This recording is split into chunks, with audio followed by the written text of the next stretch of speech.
Lorsque j'étais étudiante en économie au campus à Tunis, j'avais appris qu'on avait une des plus grandes bibliothèques dans le monde arabe. Et pourtant, aucun des étudiants n'avait accès à cette bibliothèque. On n'avait pas accès à ces livres. On m'avait expliqué que c'était parce que des étudiants déchiraient les livres.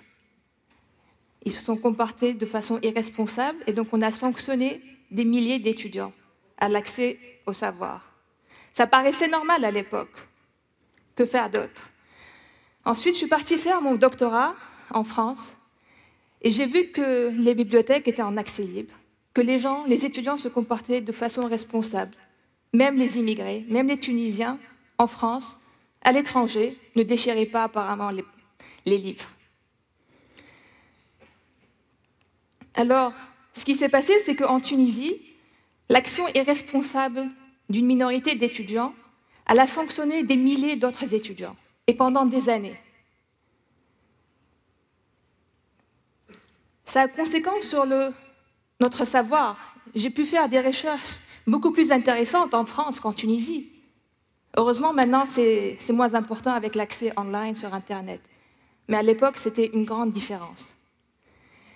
Mais j'ai compris l'importance et la distinction de la société tunisienne et combien on avait un déficit de confiance, surtout en partant vivre aux États-Unis, qui est à l'autre extrême du spectre. Les États-Unis étaient une société basée sur la confiance générale. Et je vais vous donner deux exemples qui m'ont le plus marqué et j'espère vous marqueront aussi. Quand vous arrivez dans un nouveau pays, la première chose à laquelle vous faites face, ce sont les inscriptions. Et par exemple, certifié conforme de votre diplôme. On a tous passé des heures en file d'attente, passé courant d'un bureau à l'autre. On a fait des heures à faire des copies conformes, tamponner, certification, légalisation de signature. Eh bien, imaginez, vous arrivez aux États-Unis et tout ce qu'on vous demande, c'est de présenter juste votre diplôme et une photocopie, vous-même.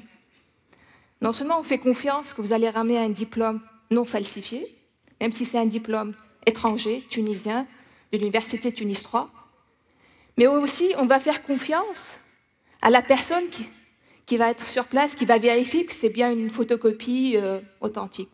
Voilà, mais c'est rien de sophistiqué, il n'y a pas de technologie, il n'y a rien. La confiance aux États-Unis, elle est inculquée dès l'enfance. Et c'est comme ça qu'on construit une société à confiance généralisée. Je vais vous donner un exemple personnel. Mon fils, il va à l'école américaine. L'année dernière, il rentre avec sa copie d'un devoir de maths. Il a une bonne note. J'avais aucune raison d'être suspicieuse. C'est un bon élève. Mais tout était écrit au crayon. C'était normal que lui, il écrive au crayon, parce que ça se passe comme ça aux États-Unis. Mais cette fois-ci, même le prof avait corrigé au crayon. Je fais la remarque à mon fils, il ne comprend même pas ma question. Pourquoi? Où est le problème? Moi, je suis suspicieuse, j'ai grandi ici, et donc je vois le risque partout. Je dois lui expliquer, mais tu comprends, si c'est tout au crayon, donc n'importe quel élève peut effacer et montrer aux parents qu'il a tout bien fait et qu'il n'y a pas de problème. Et là, il me regarde avec des grands yeux incrédules d'enfant. Il me dit, « But maman, they trust us. » Un enfant de 10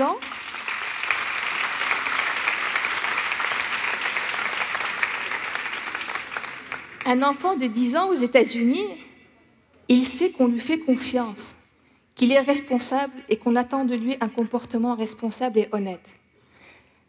Ça ne veut pas dire qu'ils sont tous honnêtes. Mais on va favoriser la responsabilité et la confiance. Ça devient chez eux, en eux, et comme adultes plus tard. Alors vous me direz, oui, mais pourquoi vous nous racontez ça? Est-ce que c'est pour dire que c'est mieux là-bas qu'ici? D'accord, c'est très bien. Non, je vous raconte ça pour vous dire que la confiance, elle se construit, elle ne se donne pas aveuglément. Il y a tout un système qui favorise la confiance générale.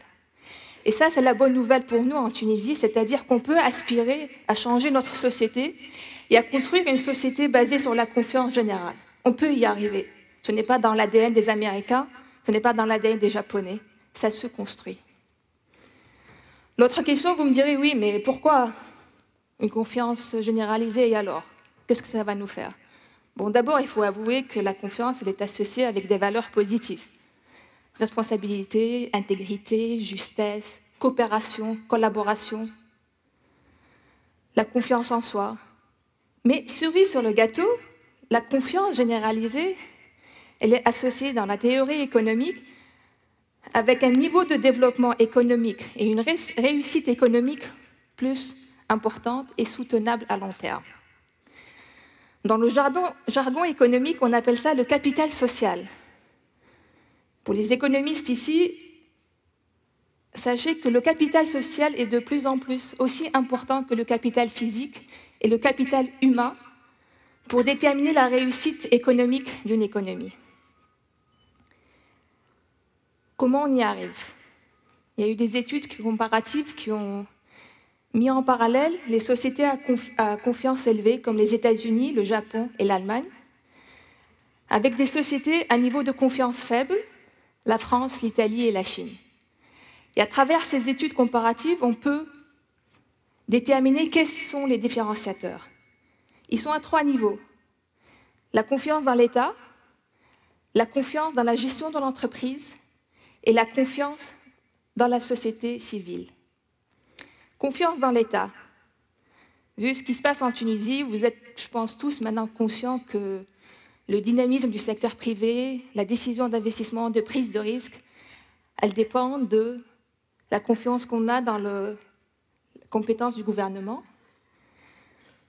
la confiance qu'on a dans la neutralité et l'indépendance des décisions des institutions publiques, la confiance qu'on a dans la crédibilité du gouvernement à combattre la corruption, les comportements injustes, mais aussi le favoritisme.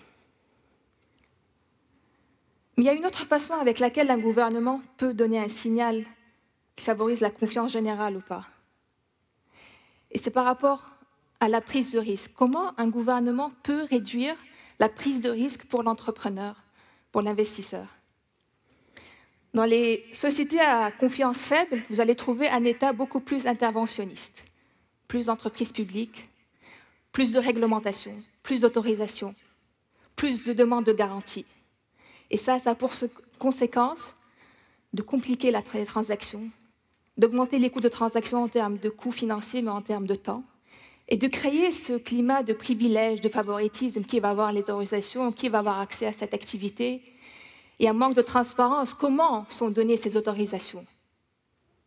Mais pour l'État, il pense comme faire avec la bibliothèque, laisser en dehors les tricheurs et favoriser la prise de décision en fermant le jeu à la plupart. C'est une mentalité. Dans les sociétés à confiance élevée, on va procéder différemment. On va choisir d'améliorer l'accès à l'information pour tout le monde et laisser les opérateurs faire leurs propres décisions. Un exemple aux États-Unis, sachez que chaque personne a là un identifiant numérique depuis la naissance. Comme ici la carte d'identité, mais on appelle ça le Social Security Number. Et avec ce numéro, il y a des informations sur votre façon de payer. Est-ce que vous payez à temps? Est-ce que vous êtes un bon payeur pour les factures de téléphone, pour les crédits de consommation, crédits bancaires? Ça vous poursuit toute la vie. Et donc, quand vous allez prendre un autre crédit, la personne qui va donner ce crédit, l'institution, elle va avoir accès si vous êtes un bon payeur ou pas. Ce n'est pas qu'ils vous font confiance. Ici, vous demandent des garanties. Là-bas, on va voir. Suivant votre note, on va vous donner des conditions de crédit proportionnelles. Un bon taux, pas un bon taux. On va vous donner, ne pas vous donner un crédit parce que vous êtes un très mauvais payeur. Et tout. Donc, on va donner plus d'informations et laisser les opérateurs faire leur choix. Vous me direz, très bien, mais nous, le gouvernement, la politique, on n'a rien à faire. Là, qu'est-ce que vous voulez qu'on fasse? On est bloqué de toutes les façons en Tunisie. C'est vrai, dans une certaine mesure. Mais dans ce cas, n'oubliez pas d'aller voter la prochaine fois. Parce que le gouvernement que vous allez avoir, c'est votre choix. Un des indicateurs de capital social dans la théorie économique, c'est la participation dans la vie politique, la participation dans les votes. Alors, d'accord, oublions un peu l'État et voyons ce qu'on peut faire tous les jours, nous, citoyens. Dans la gestion de l'entreprise, on peut gérer de deux façons. Soit comme l'État, on fait le parallèle, de façon centralisée, avec des règlements, mais aussi on peut favoriser la compétence et la responsabilité de tous les employés. Des exemples pour faire la différence. Les entreprises japonaises et américaines ont très tôt compris qu'il fallait léguer la gestion des entreprises en dehors à la famille, à la compétence, à une équipe managériale basée sur la compétence. Ça fait une différence. Ce qu'on demande à l'État de gérer de façon compétente, on peut le transmettre aussi dans l'entreprise. On donne un signal qu'on favorise la compétence. On donne un signal qu'on favorise la prise de décision. Une autre façon, c'est encourager l'esprit communautaire au sein de l'entreprise. On va impliquer tout le monde, on va impliquer tout le monde dans cette aventure. Ce n'est pas boss exécutant. On va demander l'avis des employés à donner des solutions pour améliorer le processus de production. On va, du technicien au directeur, on va leur donner des responsabilités et leur faire confiance qu'ils peuvent contribuer à l'entreprise. C'est gagnant-gagnant.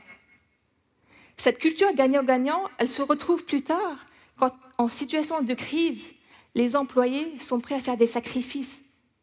Beaucoup de sacrifices, des réductions de salaire dans les entreprises automobiles japonaises et allemandes pour sauver l'entreprise. Quand vous n'avez pas cette confiance interne dans l'entreprise, ce qui arrive comme en France ou en Italie, c'est l'intervention de l'État pour résoudre des problèmes au sein de l'entreprise, pour sauver des emplois et des crises. On voit ça dans les infos françaises tous les jours. Donc on peut améliorer le niveau de confiance dans l'État, dans l'entreprise et enfin dans la société civile. Sous l'Ancien Régime, tous les regroupements professionnels étaient fortement découragés, juridiquement mais aussi par harcèlement. On avait peur de l'émergence de toute force qui pourrait s'opposer au régime.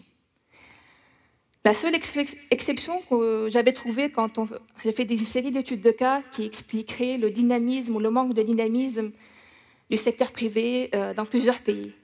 En Tunisie, on avait trouvé que cette absence d'associations professionnelles expliquait en grande partie le manque d'émergence de nouvelles idées, de nouvelles entreprises. Une seule exception existait, c'était l'ATUJ, l'Association des Tunisiens des grandes écoles, qui était initialement formée en France, donc elle a pu avoir le nombre d'étudiants, ses membres et ses activités en France tranquillement. Et après, ils faisaient des séminaires en Tunisie et ils se sont installés en Tunisie, ils ont pris de l'importance. Et j'avais fait l'entretien avec beaucoup d'entreprises qui me disaient c'est grâce à Intel dans la TUJ qui m'a permis de prendre confiance en moi et qui a cru en moi. Ils font du mentoring, ils partagent des expériences. Et donc on sort de la confiance particulière, des connexions, des pistons, de la famille, du cousin, et on ouvre la confiance au sein d'une communauté. Et c'est l'esprit communautaire qu'on n'avait pas du tout en Tunisie sous l'Ancien Régime et qui, heureusement, elle est en train maintenant de reprendre en Tunisie.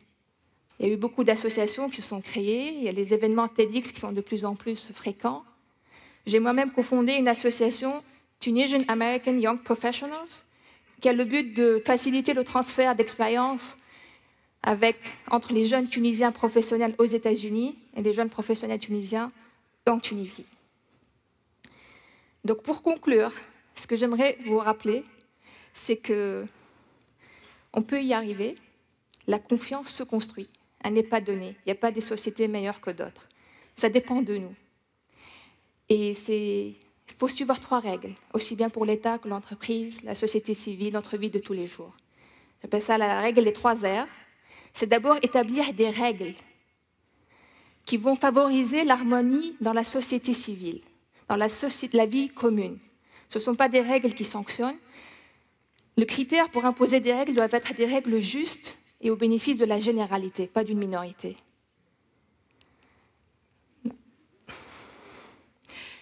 Le 2e R, c'est pour encourager le comportement responsable des gens et faire confiance aux gens. Ça se transmet. Essayez, vous allez voir, quand vous faites confiance à quelqu'un, vous rendez même l'action immorale, irresponsable, malhonnête plus difficile. Et ensuite, comme je vous ai montré dans les exemples, c'est plutôt réprimander, se concentrer à réprimander ceux qui se comportent de façon irresponsable. Alors oui, on peut y arriver. Franchement, on peut y arriver tous ensemble, chacun à sa façon. Et ce sont vous, les jeunes, qui allez en bénéficier en premier. Parce que les jeunes, ce sont les jeunes qui sont les plus dynamiques, les plus créatifs, les plus entrepreneuriaux. Mais pourtant, ce sont les jeunes qui manquent d'expérience. Et vous avez besoin qu'on croie en vous, qu'on vous fasse confiance, qu'on vous recrute pour votre premier job, qu'on vous aide à mettre en place votre entreprise. Mais encore, il y a l'autre sens, vous devez inspirer confiance. On ne va pas vous donner une chance gratuitement, aveuglément. Inspirez confiance, comportez-vous de façon responsable. Et après les jeunes, ce sont les enfants. Si on veut une Tunisie meilleure, une Tunisie qui sera basée sur la confiance généralisée, il faut inculquer ces valeurs aux enfants, comme aux États-Unis. Faites-leur confiance, apprenez-leur à être responsables, et ce seront les adultes de demain. Merci.